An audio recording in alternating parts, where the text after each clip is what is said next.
we're sitting here with the Young Guns today. How are you guys doing? Good, thank you. Pretty hungover. You probably smell the alcohol right now, but yeah, we're good, thanks. So this is your first time at Shiprocked. What's the experience been like so far?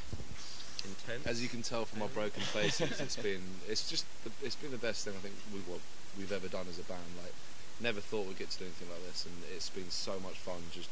I think we've literally met every single person on the ship and drunk with them. Yeah, we're about to do like a meet and greet in a bit, but it's probably just gonna be like, oh hey, yeah, we saw you last spoke like 5 hours ago. Yeah. But, it's amazing. There's a great atmosphere on the ship. Everyone is really friendly and very welcoming, and I think we're all gonna be really disappointed that we might go home tomorrow.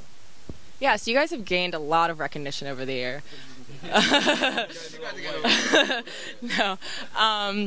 So you guys came from the UK and then made it big here with your last record, Bones, and now you're here, like you said, on this boat with like a ton of these awesome bands. So it's been pretty cool. Yeah, it's been pretty amazing. We've been together 5 years. 5 years now. It's coming up to maybe 6 years soon. You know, when we started this band, John bought a van on eBay, you know, and we booked our own shows. And you're never going to pay me back for that. No.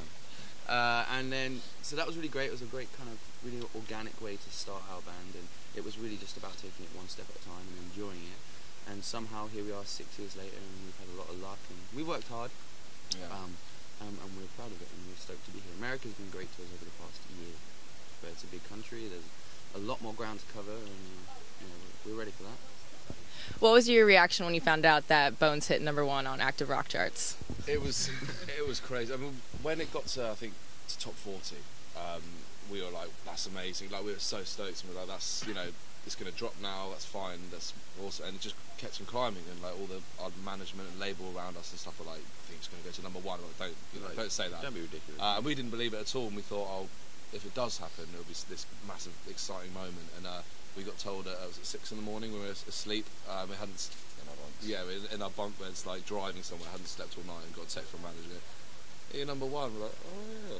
So we kind of all stuck our heads out. I'm like, oh, he's #1. But it was like a few hours later. It's a good thing to wake up to. Yeah, it was. And we were at the Grand Canyon a couple of hours later, and we all sat there, you know, together. And it was one of those moments you had, like, we just got to #1, and we're now at the Grand Canyon with 5 best mates.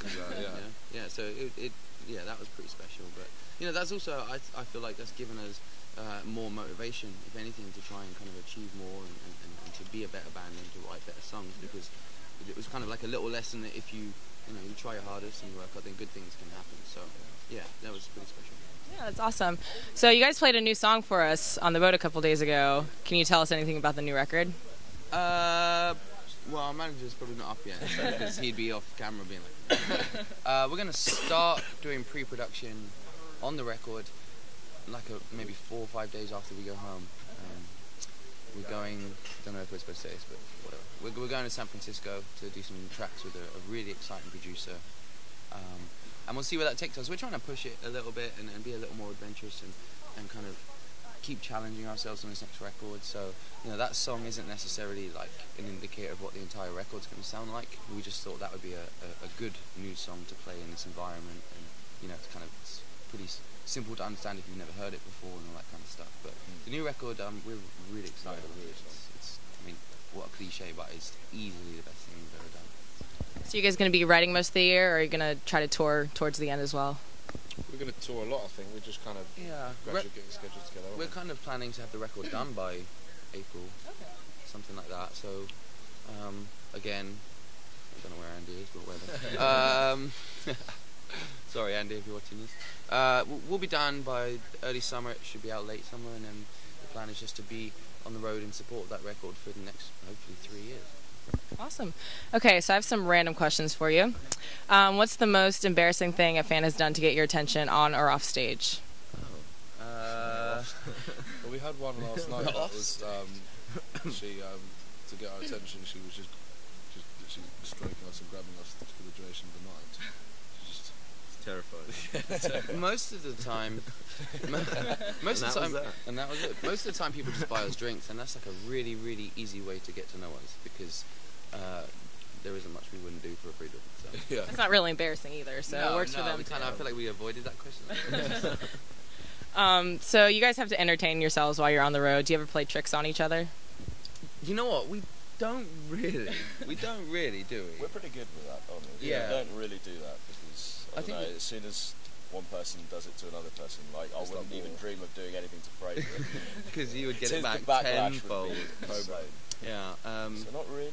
No, not really. We're pretty. I mean, again, it sounds a bit trite, but we are like best mates, and we do get on pretty well. We don't really argue that much, and it happens. We make fun of each other about all the time. All the time. So yeah, we're kind of taking the piss out of each other so much that I think it A, keeps us grounded, and B, keeps everything normal. So I think if we were to start doing stuff like putting toothpaste on each other and shit like that, it'd be a disaster because it would just never end. You know, I think we all understand that, so we don't go there. Kind of leads into my next one. Have you guys had embarrassing moments that you won't let each other forget?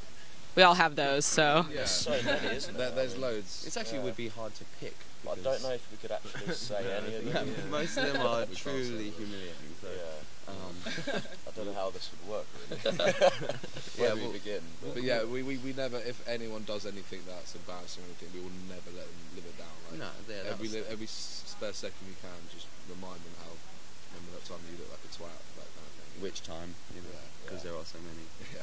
No, we'll come artfully glide around that one. So I might share a little bit of my weirdness here, but randomly with my friends, I'll just break out in a British accent. We'll just talk in British accents all the time. Do you guys ever do that with an American accent? Yeah, we did it with an Australian one for about a year and a half. Alright, Mark. Well, literally for about a year and a half, we used to live together, and a bunch of us did, and we lived in an area of London which was really kind of densely populated with Australians, and it just somehow seeped into what we did, to the point where literally we would just do it for days on end without going out of character. God knows why, but I'm glad to hear that we're not the only ones. No, you're not the only one. I enjoy listening to people try to do the English accent. It's quite fun, isn't it? Do you want to switch roles for the next question? I'll talk in British, you guys do American. Give it a go. Do it. Okay. All right, so if someone were to write a biography about you, what do you think the title would be? That was good. That was good. Had a lot of practice. You got to speak American. So do you. God, dude. I think the next title would be. What would it be?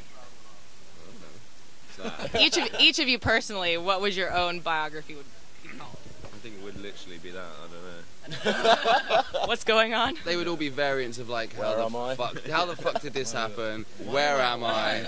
How am I still 5 alive? idiots abroad. Yeah, 5 idiots abroad would probably Benidorm. be the band. All right, well, I think that's all we have for you guys. Thanks for taking the time to sit down with us. Thank you. We'll see you